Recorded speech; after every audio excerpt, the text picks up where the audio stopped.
Hello! అందరూ నమస్కారం. Movie 'ray of సర్వం మాయ' ఇది ఒక మలయాళం డబ్బింగ్ మూవీ. 2025 రిలీజ్ అయింది. జియో హాట్‌స్టార్‌లో స్ట్రీమింగ్ అవుతుంది. ఇది ఒక horror drama movie. 1, 2 horror scenes అయితే చూడడానికి ఒక్కొక్కలాగా అనిపిస్తాయి. మరీ భయపెట్టే అంత హారర్ సీన్స్ అయితే ఈ మూవీలో ఏమి లేవు.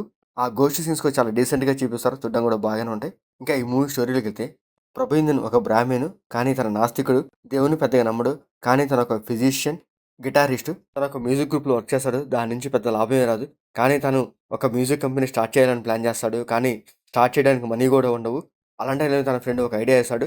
ప్రభంజన్ ఫ్రెండ్ ఒక పూజారి. సో నాతో పాటు పూజకొస్తే నాకొచ్చిన సంభావనలో నీకు సగం ఇస్తానని చెప్తాడు. ఇంక ప్రభంజన్‌కి ఇంకో ఆప్షన్ లేక తన ఫ్రెండ్ చెప్పినట్టు ఒక నాస్తికుడు పూజారిగా మళ్ళీ మారతాడు. అయినా తను బ్రాహ్మణే కాబట్టి తనకు పూజా విధానం చిన్నప్పటి నుంచి ఐడియా ఉంటది. సో తను మేనేజ్ చేస్తూ ఉంటాడు. ఒకరోజు ఒక ఇంట్లో దెయ్యాన్ని వదిలించడానికి పూజ చేయడానికి వెళ్తాడు. ఆ పూజ కంప్లీట్ చేసుకొని ఇంటికొస్తాడు. ఇంటికొచ్చాక తనకు ఒక అమ్మాయి కనిపిస్తుంటది. ఆ అమ్మాయే దెయ్యం. సో ఆ అమ్మాయి ఎవరు? ఆ దెయ్యం ప్రభునందకి ఎందుకు కనిపిస్తుంది? అసలు ఏం జరిగిందనేదే ఈ మూవీ స్టోరీ.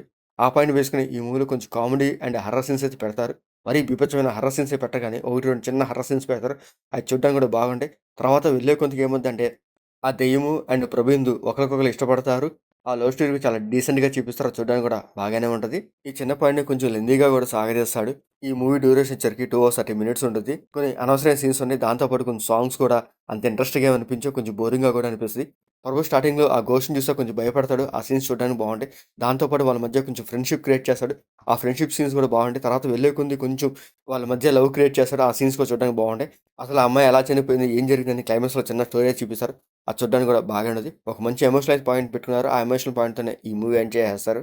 ఇంకా ఈ మూవీలో ప్రభేందుగా ప్రేమ హీరో నివిన్ పాలిష్ చేశారు. తన క్యారెక్టర్ బాగుంటది. ఆ క్యారెక్టర్ తగ్గట్టు తన యాక్టింగ్ పర్ఫార్మెన్స్ కూడా బాగానే ఉంటది. ఇంకా ఈ మూవీలో గోస్ట్‌గా రియా చేసింది. తన క్యారెక్టర్ కొంచెం ఫన్నీగా అనిపిస్తది. సో మరీ గోస్ట్ సీన్స్ అంత భయంకరంగా ఏం చూపించరు గానీ, ఉన్నంత సీన్స్ అవి చూడడానికి బాగానే ఉంటాయి. ఇంకా ఈ మూవీలో రిమైనింగ్ యాక్టర్స్ కూడా బాగానే ఉంటాయి. ఇంకా ఈ మూవీలో సాంగ్స్ కూడా చాలా స్లోగా ఉంటాయి. అంత ఇంట్రెస్ట్‌గా ఉంటాయి. చూడడానికి కూడా ఒక్కొక్కలాగా అనిపిస్తాయి.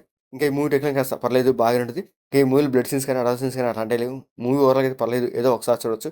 గోస్ట్‌తో లవ్ అనే పాయింట్ మీద చూపించే సీన్స్ చూడడానికి బాగుంటాయి. జియో హాట్‌స్టార్‌లో స్ట్రీమింగ్ అవుతుంది. మీరు నచ్చితే చూడండి. లేకపోతే లీవ్ ఇట్. మీకు మా వీడియోస్ నచ్చితే లైక్ చేయండి, షేర్ చేయండి, సబ్స్క్రైబ్ చేయండి. Thank you for watching.